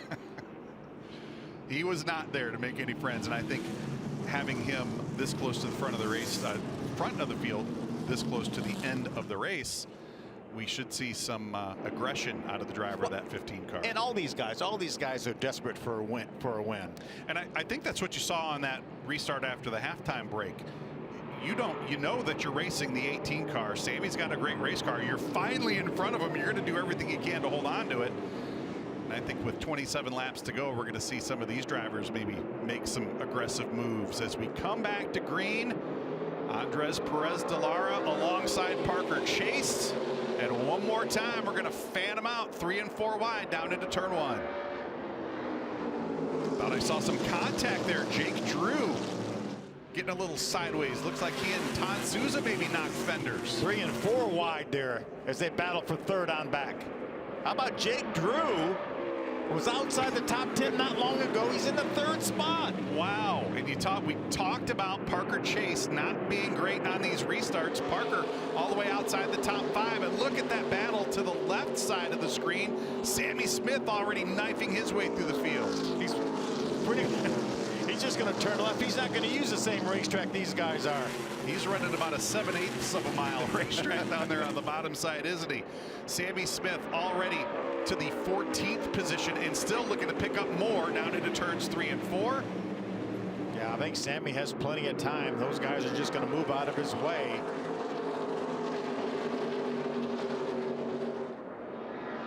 What an amazing car Mark McFarland brought for Sammy Smith here as he moves by the 17 of Shepherd. That's the 7th spot. Picked up 7 positions in 1 lap. By the way, he got 6 while we were talking about it. Incredible. Watching Sammy Smith knife his way through the field. Now going to put some pressure on Jake Finch. This is the battle for 5th. We talked about needing 19 laps to do it. He is going to do it in about 9 laps. Unbelievable, really.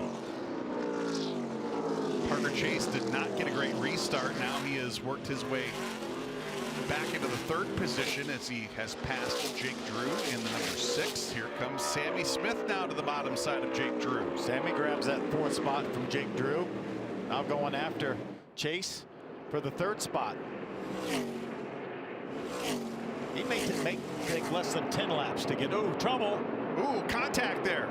Kyle Keller in the number 70. Looks like he got into it with Joey East coming off at turn 4, and that puts us under the caution for the 7th time today. We talked about Joey at the top of the show trying to hold on to that 5th position in the point standings. He has had an up and down year. Was looking to end the season on a high note, and unfortunately getting caught up in another driver's problems. Let's see if we can take a look at what happened off of turn 4 here, Phil. See the 70 on the inside of Christian Rose in the 42. Keller now comes down the racetrack, catches Joey East in the right rear corner. A lot of damage to both those cars. This is after they already made contact. That's a great throwback paint scheme to Kurt Busch, local from Las Vegas, Nevada, in that Star Nursery. Beautiful looking race car. Yeah. Going to be the end of Joey East Day, unfortunately. Yeah, a lot of damage to the right side of that number 54 car. Kyle Keller stays on the racetrack, but tremendous amount of damage. We're hearing that the 20, obviously the 20 is going to get the free pass. Jesse Love, he will be back on the lead lap, back in contention for certainly at least a top 10, if not top 5 finish, as Sammy Smith now has made his way all the way to the 4th spot. We'll restart outside of the 2nd row. So Phil, Sammy knifed his way through the field like as quickly as humanly possible. Just a couple of laps. It took him to pick up basically 10 positions. I don't know that Jesse Love has the race car to do that, but does he have a shot? Does he have enough time to get back up to the front of the field and challenge Sammy? I don't think he's got enough car to challenge Sammy. I think, can he get back to the top 10? Certainly. Can he get back to the top 5? Possibly. But I don't think he has the car to compete. Sammy Smith has passed 45 cars since his penalty. That's amazing. It's 45 cars. Amazing. And that was 29 laps ago. That's 2 cars a lap almost. Incredible. Incredible. Working the caution for the 7th time today. We're going to have just under 20 laps remaining when we do go back green flag racing. All eyes are going to be on that 18 car on this restart, Phil. And Andres Perez de Lara has turned some incredibly fast laps. But you got to wonder, does he maybe feel like he's a sitting duck up at the front of this field? Well, I think if I'm his crew chief or I'm his spotter, I'm saying, hey, that 18 car's coming. There's nothing we can do about it. He's fast. He's passed 100 cars in the last 25 laps. So just do the best you can. Try to keep the 55 of Pembleton and the 15 of Chase behind you, because we know the 18's coming. Stacking them up double file for the restart. Andres Perez de Lara, Landon Pembleton on the front row, Parker Chase and Sammy Smith back in the 2nd row. Be interesting to see what Parker Chase does here on this restart. He has not got a good restart on the top side of the racetrack. Maybe being down on the inside will be a little bit more advantageous for the driver, that number 15. Our two Jakes are back in row number 3. Jake Drew alongside Jake Finch. Yeah, Samuel will be starting from the outside. Remember, he restarted all the races from the lead on the inside, but I don't think we have to worry a whole lot about Sammy Smith. He's going to figure out a way to knife through the rest of this field. I think he's going to find his way down to the inside as quickly as he can do it. He will be down on the rail down in turns 3 and 4. He's waiting for his spotter to say clear. That's all he wants to hear. That's and it. He'll possibly take a hard left. Coming back to green with 19 laps to go. Andres Perez de Lara hard on the hammer, and let's see what happens. Sammy Smith going to go to the top side of the racetrack, try to work his way around Landon Pembleton to take over second. He's going for the lead now, Charlie. Coming to the front of the field. Sammy Smith off of turn 2, back to the lead. What an incredible performance. 4th to 1st in 1 corner. Now Andres Perez de Lara going to try to tag onto the back bumper of the 18 car.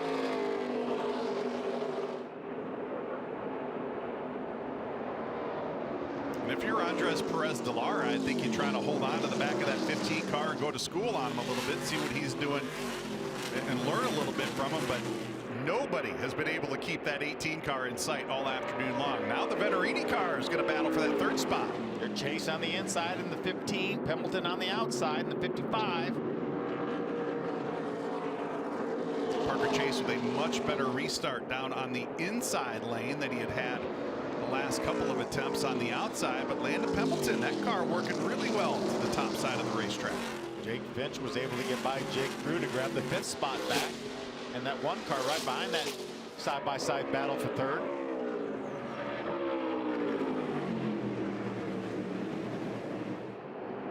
Looks like Parker Chase going to nose that 15 car out just ahead of Landon Pembleton there. So move Parker Chase to 3rd.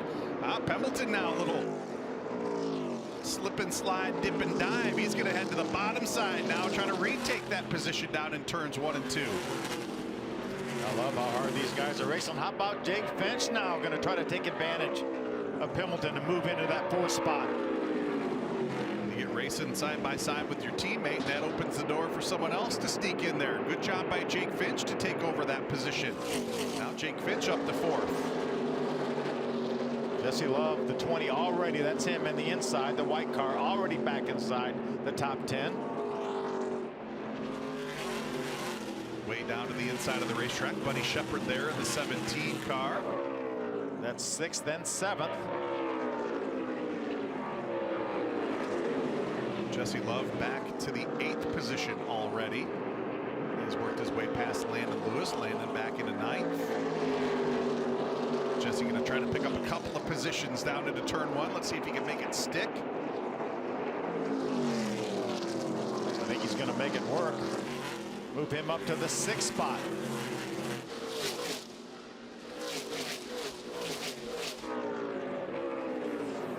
We talked about the big changes that Shannon Rush and the rest of that Venturini Motorsports team made at the halftime break. Track bar changes, shock changes, spring changes. Just about everything but the name over the door and the number. And unfortunately, just not enough time for Jesse Love to work his way back from a lap down. But this could work in his favor. 8th caution flag of the day. There's why. Bobby Hillis sideways. Right near the start finish line, you see turn 4 on the outside wall right behind Bobby's car. This would be a big break for Jesse Love. Exactly what Jesse was looking for. Let's take a look at what happened to put us under the caution flag for the 8th time today. Looks like Bobby just got a little bit loose right there in the center of turn 3 and 4.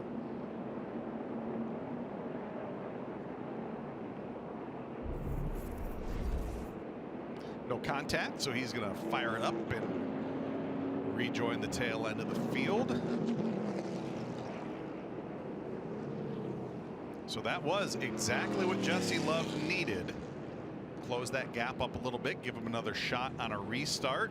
And what Sammy Smith didn't want to see. So we'll have about 10 laps remaining. There is Jesse Love all the way back up into 6th. Two-time West champion. So, but no problem for him to get back into the top 10. Obviously, top 5 was not out of question. Now, without a doubt, I think he's got a shot at getting back up in the top 2. Still not convinced he has enough car to race the 18 of Sammy Smith. Yeah, the 18 car definitely has been in a league of his own throughout the bulk of the 89 laps we have completed so far. Only car that really seemed to have anything for him, Phil, was the 71 Taylor Gray, and unfortunately we saw what happened to Taylor earlier in the day.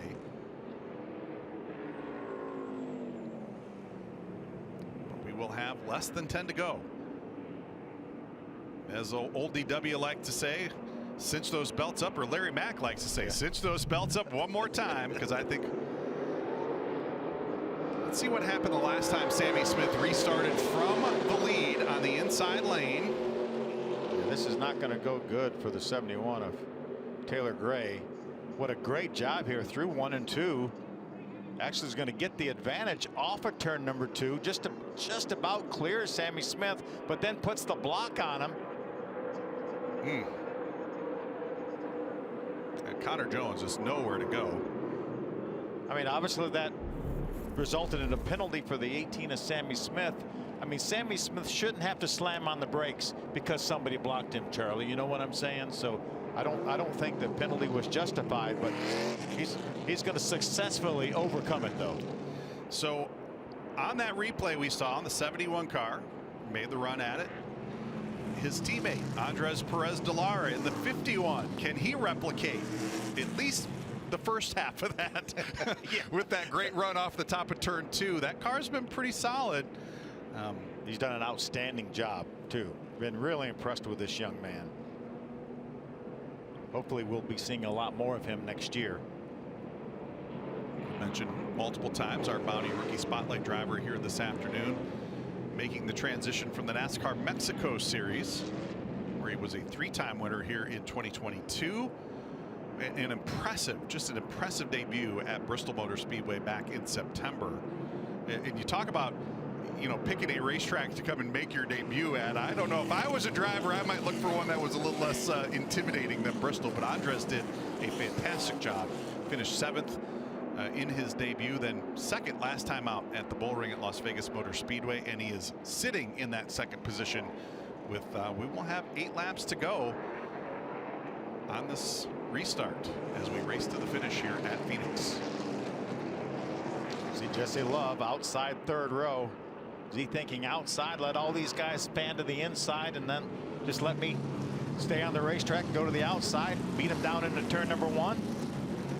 It's kind of what Sammy Smith did on that last restart. Yeah, we felt like Sammy probably wanted to be on the inside, but he just used the outside and just drove around him and ended up getting the lead in one end of the racetrack. That's what drivers always tell me. I want an option. I want options. We're going to see what options Jesse Love has here on this restart, and it looks like he's going to try to work that outside lane as we come back to green. Sammy Smith on the hammer. He's going to dive to the bottom side of the racetrack, and Jesse Love a lot higher than everybody else, trying to get that momentum to the top side of the racetrack. Well, there's a bunch of cars that they're 4 wide, Charlie. Jesse Love trying to work his way around the outside. Are they going to have room off of 2? He's going to get blocked by his teammate Parker Chase. Now he's going to make his way to the inside, give Jesse Love 3rd.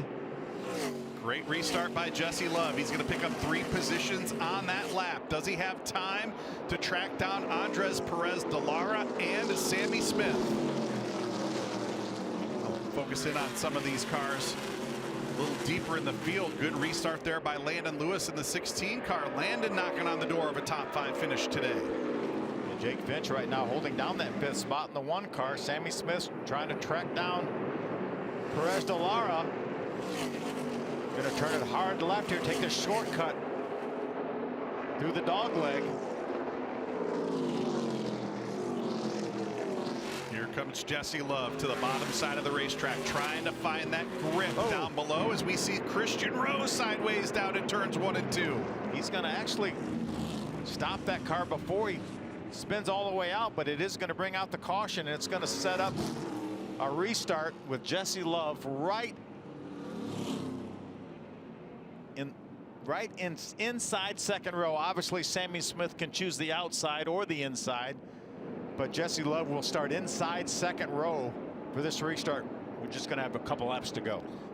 Second time Christian Rose has been sideways today. Let's take a look at what happened. We got a couple of more cars up to the top side of the racetrack bouncing off of one another. A little bit of debris up there as well. Looks like Sebastian Arias in the number 4 car. Don't get a good look at that black car, but that black car right there does avoid the 42 of Christian Rose. Looks like that may have been Sean Hingarani, the 2 teammates bouncing off of one another as they tried to avoid Christian Rose, and that looks like Sean climbing out of that number 04 car right there. You know, I did get a little update on Christian in that number 42 car. On the name rail above the door, he's got the wording "Be a Lion," and Christian is remembering his former coach's son, who unfortunately lost his life in a traffic accident earlier in the season. His coach always used those words, and there you see him, "Be a lion," over the door there. So sad story right there, but a nice way to honor his coach and his family here at Phoenix this weekend. Christian, very nice young man. Had a lot of chance to spend some time with him up at Toledo Speedway a couple of weeks back. Hopefully he gets his deal put together for 2023. Good to have him here within the ARCA Menards Series platform. Hey Phil, I got a question for you. You afraid of heights? Not particularly, but would you do this? I'm not sure I would do that. It's a hard no for me. Yeah. I mean, they're serving drinks and whatever. I mean, I don't think so. I really don't think so. Definitely a unique perspective. Look at that. Definitely a unique perspective.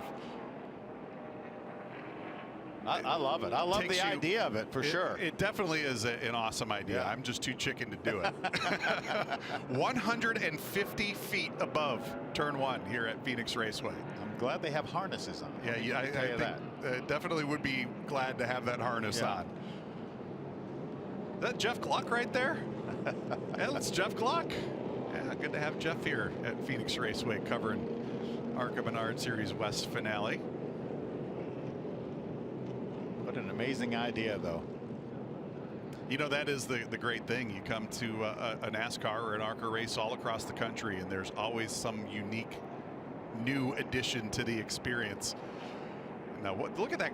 What a great view. I mean, just an absolutely beautiful vantage point here at Phoenix Raceway anyhow. And then you've got the city, the downtown Phoenix just off in the distance there. What a phenomenal view that would be from upstairs. I'm just a little too chicken.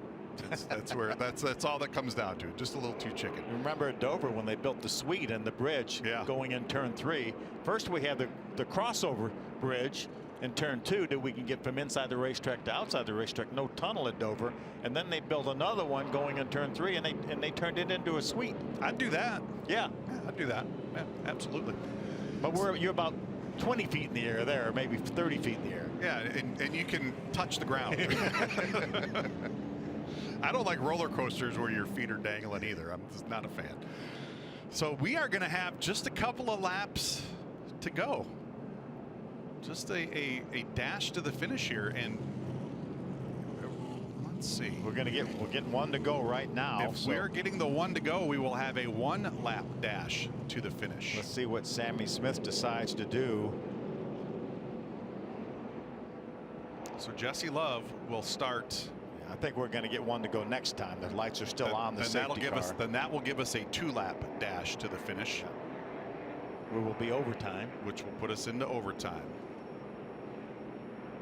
I'm really curious to see if Sammy takes the inside, then obviously that puts Jesse Love right on his rear bumper.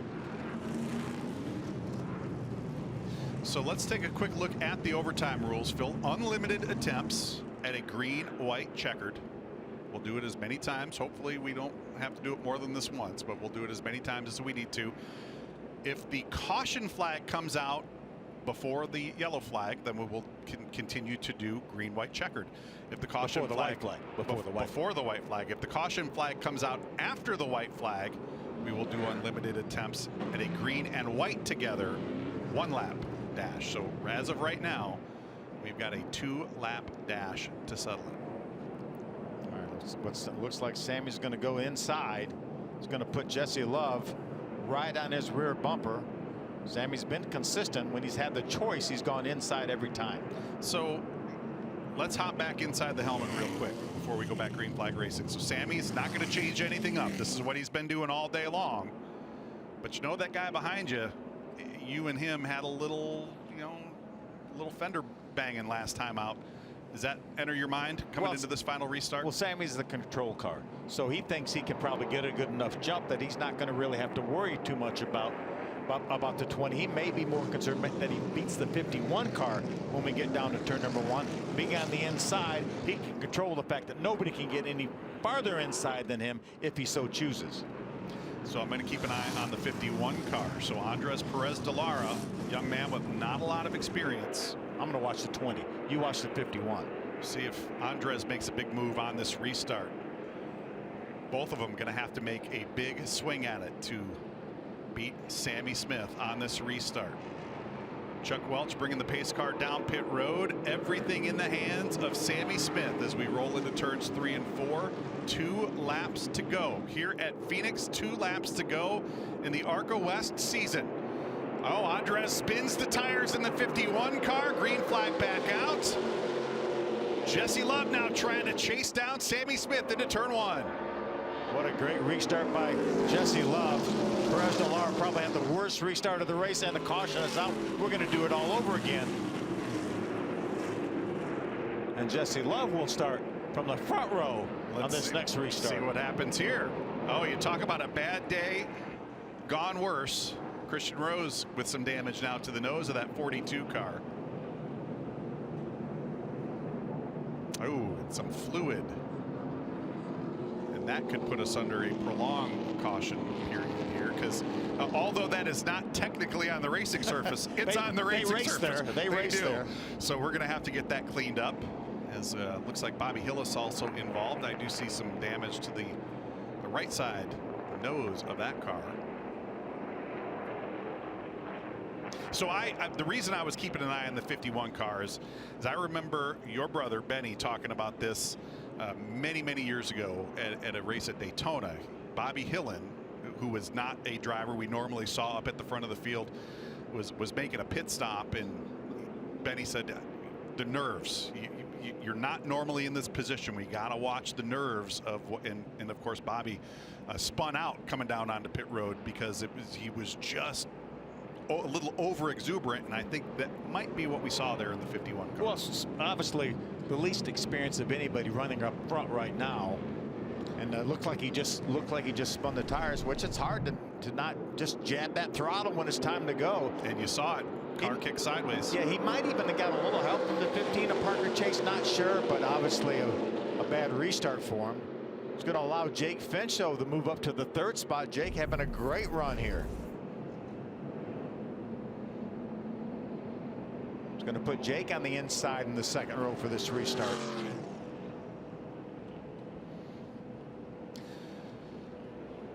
Let's take a very quick break, Phil. When we come back, we will run it to the checkered flag. You are watching the Desert Diamond Casino West Valley 100 live from Phoenix Raceway here on Flow Racing.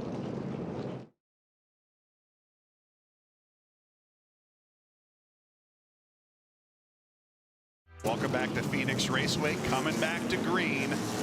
Overtime attempt number 2 in the ARCA Menards Series West finale. Sammy Smith, Jesse Love on the front row. The 2 protagonists of the ARCA Menards Series championship finale at Toledo Speedway about a month ago. Round 2 here at Phoenix. Who is it going to be? Sammy Smith has led 75 of the 104 laps so far today. 1,500 plus laps throughout the season. He's looking for 2 more. Green flag back out. 1 more attempt at it here at Phoenix, and we're racing down into turn 1. Jesse Love trying to desperately hang with Sammy Smith. Look at Jake Finch down on the bottom of the racetrack racing for third. Andres Perez de Lara with the great run through the top of turns 1 and 2. He's going to take over the third spot. Coming to the white flag this time around. One more lap for Sammy Smith. Does Jesse Love have anything to do to catch him? One more time around here at Phoenix. Boy, the dominant car has made its way back to the front. Sammy Smith dominated, had to go to the back, knifed his way back up to the field, and he is 2 corners away from picking up the victory here at Phoenix. Checkered flag here at start finish. Sammy Smith picking up the win. Jake Finch up to the outside wall as they come across to take the checkered flag, but Sammy Smith picking up his 10th win in the ARCA Menards Series platform here in 2022. What a performance. Got penalized for rough driving, put a lap down, and just mowed through the field. Jesse Love also a lap down at one point after some difficulties on pit road.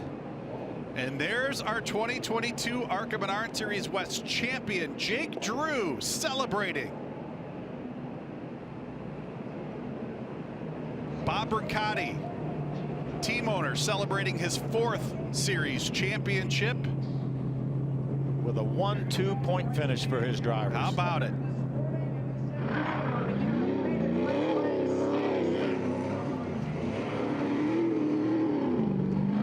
Sammy Smith celebrating with a burnout, and Phil, how about this?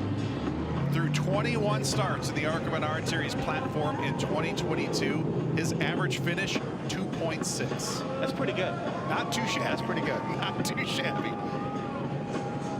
And a bunch of was win number 10. Win number 10 across the ARCA platform. Yep, win number 10. He is the only driver, I believe, to win in the East, the West, and the ARCA Menards Series. And also on the ARCA Menards Series Tour. He's never had a West win, and he is celebrating it today. Climbing out of the car, your Raceway. He's not done racing for the weekend as well. He's got to come back and do it all again tomorrow, doesn't he? He'll have practice for the Xfinity car later on this afternoon. Great way to kick off his weekend. Let's see what happened. I noticed the one car up in the outside wall. Let's see what happened here coming to the checkered. Ooh, looked like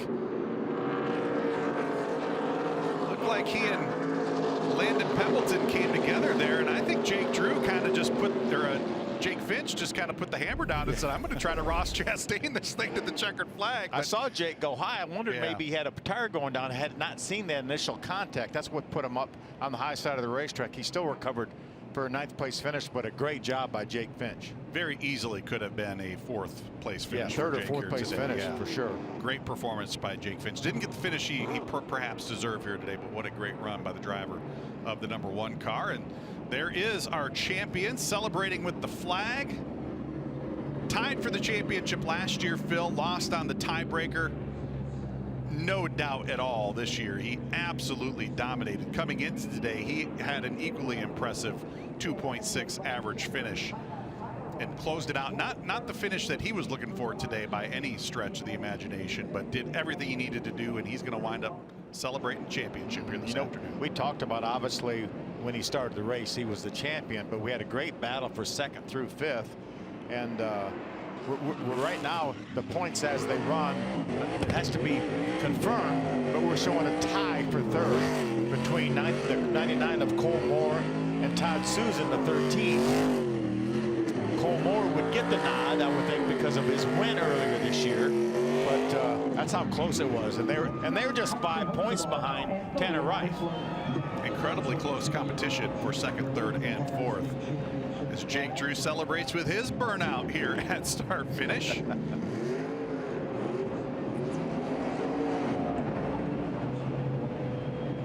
We asked, what, because at one point in time Jake was battling for a top 5 finish as well. We asked what happened to him, and I did see some damage to the left side of that car. My guess is he got ping-ponged a little bit on some of those late race restarts. Maybe the restart before last or something, because I'm like you, he's racing in the top 5, and then I'll look back, he just running 15th on our next restart. Thankfully, points not a consideration at that point, and Jake Drew indeed celebrating with the flag here at start finish.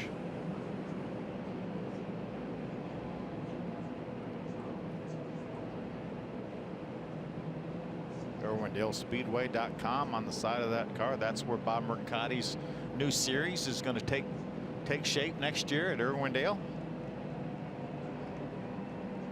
And that's what it's all about right there, climbing out and waving that championship flag. 4 victories here in 2022 as we see Sammy Smith climbing out down in victory lane, and we will head down trackside to hear from our winner. As the crew members walking around to each and every one of the guys on the crew down here to offer congratulations. Sammy, congratulations. Just kind of walk us through the race, the way it unfolded with the penalty and all of that, and getting back to victory lane. Yeah, we had a good car all day. That was a shame that that happened. I feel like we had the best car today, and you know, that sucks what happened. But just thanks to all these KBM guys, TMC, Pilot Flying J, Render Group, Allstate Peterbilt, Toyota, just everyone that brings me an awesome car. And it was good to end the year like this. Certainly was. What did happen, though, coming off from turn number 2 from your perspective? Yeah, I think, I feel like he was running me tight and putting it on my door, and I got a little bit free and kind of washed up into him, and then I feel like I was still there, and he kind of came down, and I just wasn't going to get used up. I feel like I've been used up by him a couple times this year, and it just wasn't going to happen again. Finally, after the penalty, a lap down, what is the balance of aggressive and not burning the thing to the ground as you raced your way forward, making up the lap and then back through the field? Yeah, I was being really aggressive. I knew, I had to go and be smart while out doing it. It was fun to do that and come back from the back twice, and it was overall a good day. Overall, no doubt about it, double-digit wins across the ARCA platforms with the East, the West, the National Tour as well. That's got to be very rewarding as well. Anytime you get 10 wins, pretty strong, satisfying year, I am sure. Yeah, it was a great year. Thanks to everybody on this team, from Mark, Jordan, Hot Rod, Aaron, Hot Doggy, just everybody, Matt, Ben, everybody. I love these guys, and looking forward to the future. He made the mistake of starting with 1 and had to go down the line. Now he's got them all congratulated, and congratulations to you, Sammy. Nice job. Thank you. There we go. Sammy Smith down here in Ruoff Mortgage Victory Lane, the winner of this afternoon's race. And a hard-fought victory here today, Phil. He mentioned it. He had to go to the back. He was a lap down. And interesting to hear his take on that. He just didn't want to get used up one more time, and it was still a long ways to go. That's how important track position was here today. Yeah, and as I said, Charlie, I don't think a guy should have to slam on the brakes in a situation like that when somebody's blocking him. So I really don't think he did anything wrong. But fortunately for Sammy and that team, he was able to overcome it, and the best car won. Jesse Love coming home in second. Andres Perez de Lara with an incredible third-place run here today. Landon Pembleton and Todd Souza in a great top-5 run for Todd Souza in that number 13 car. Yeah, six season full-time for Todd Souza. By far his best season. Finishes it off with a great top-5 run here. Landon Lewis, Bradley Erickson, Parker Chase, Jake Finch, and Tanner Reif rounding out the top 10 as we see Jake Finch pulling down into the victory lane area, or excuse me, Jake Drew pulling down into victory lane area. A lot of Jakes. A lot of Jakes. Yeah, a lot of Jakes. And I can already see the smile on this young man's face.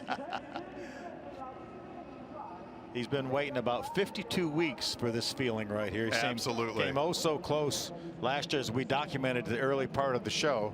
And look at that big hug from team owner Bob Brancati right there.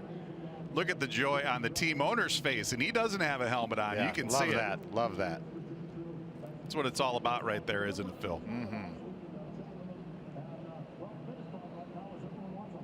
Which is not a bad thing. Everyone wants to hug you down here in victory. Rest of the team coming up and offering their congratulations. See if we can head on downstairs and grab a word with our champion, Jake Drew. Down here celebrating with the crew. One final crew guy going to get in here. And absolutely, Jake, congratulations. Got to be a very rewarding feeling to have each and every member of this crew member, family, and everybody down here celebrate. This team's a family, man. I can't believe how hard everybody works on this organization. And I'm so thankful for the opportunity they've all given me to do this. And they all work so hard so that I could succeed at this level. And I'm just so thankful for all of them. Such a strong season with 4 wins, led the series in wins. Heartbreaker last year. Was there some drive, some motivation? Jesse Love going to come in and give him congratulations, last year's champion. They tied on the points with it last year. Was there some extra drive or motivation after that one got away from you last year? Not because it got away, but just because I knew that I was learning as fast as I was, and I was having so much fun with it, and we knew we were going to have a good year this year, and happy that we pieced it all together. Yeah, no doubt about it. That's true. Last year was your rookie season on it. What does it say about this team, the performance, all of the top 5s, all of the top 10s, with the exception of today's race when you got shuffled out of there? What does it say about the men and women who work on this car? It's just that everybody here is full of heart. Everybody loves what they do. Everybody loves being here, and that shows every week. Finally, Bob and Maureen Bruncati, what does it mean? This is their 4th championship. What does it mean to you to be able to deliver that championship to them? It's truly special to be part of that. I'm so thankful for the opportunity that they have given me to be able to do this. And like I said, I just feel incredibly special to be the one that's been able to deliver for them this time. No doubt about it. That's Jake Drew. I'm going to jump over here with the boss man himself. Bob, congratulations. Has to be good to be standing here at the top of the mountain again. Awesome. Can't believe it. Unbelievable year. Unbelievable. Unbelievable. Quite a wheelman you got there. Only his 2nd season. I spotted him in go-karting 4 years ago, and I've been nurturing him ever since. I'd say it's working. Congratulations. Enjoy the celebration. Thank you very much. There we go. Bob Bruncati, the legendary owner out here on the West Coast. The Sunrise Ford team is celebrating the championship here at Phoenix. Phil, it would have been so easy for Jake last year after such a narrow miss to not capitalize on that, to just kind of take that to heart and let that disappointment overwhelm him. He did the exact opposite. He has been such a source of positivity for that whole team, and here they are celebrating 52 weeks later, a little bit later than they wanted to, but a champion nonetheless. And the season he had, we talked about it. We talked about his average finish coming into this race was 2.7. 4 wins, so many laps led. Just such a awesome job, and what a nice young man too. So you really want to see nice people do well, and he's one of those guys. And it was great to see Jesse Love sneak in there and offer his congratulations as well. Why don't we go ahead and whoa, that's a sweet move right there, coming down back to earth. That's a sweet move for me. Let's take a look at today's candidates for the Reese's sweet move of the race. Keep an eye on the 71 car coming off at turn 4, sliding narrowly, missing that outside wall. That's our first candidate, Phil.